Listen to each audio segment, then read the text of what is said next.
অসমৰ বানপানীয়ে বহুত দৃষ্টি ধ্বংস কৰিলে।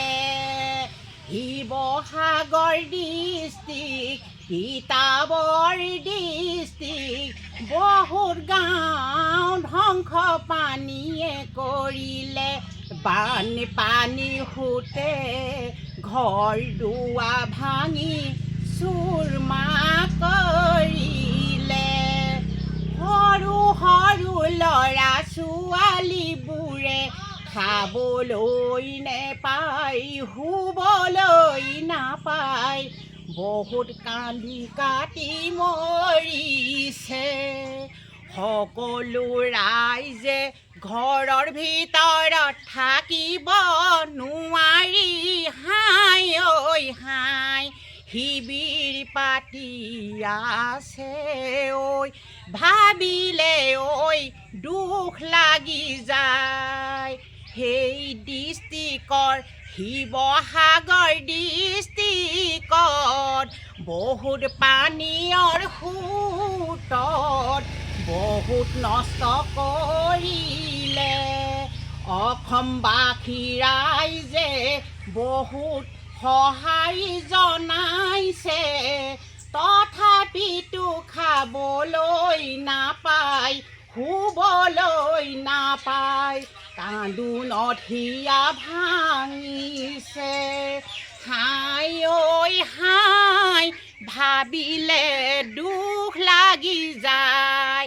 এনে অৱস্থা কোনেও নাজানে, কাৰ কি হৈ যাবৰ বানৰ সোঁতত, কাৰ কি ধ্বংস হৈ যাবৰ বানৰ সোঁতত, ভাবিলে দুখ লাগি যায়। আমি কিন্তু ধুনীয়াকৈ ঘৰত থাকি খাইছোঁ বৈছোঁ পৰিয়ালৰ লগত, সিহঁতৰ লগৰ পৰিয়ালে ঠান ঠান বান বান কৈ আছে।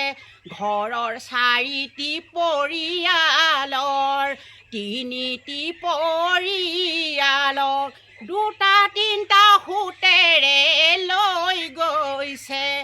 আজিও অনুসন্ধান ওলোৱা নাই, ভাবিলে দুখ লাগি যায়। এই যে বানপানী সোঁতত বহুত নানা ধ্বংসৰ কৰিছে। ঐ ৰাইজসকলৈ যিমান পাৰে সহায় কৰক।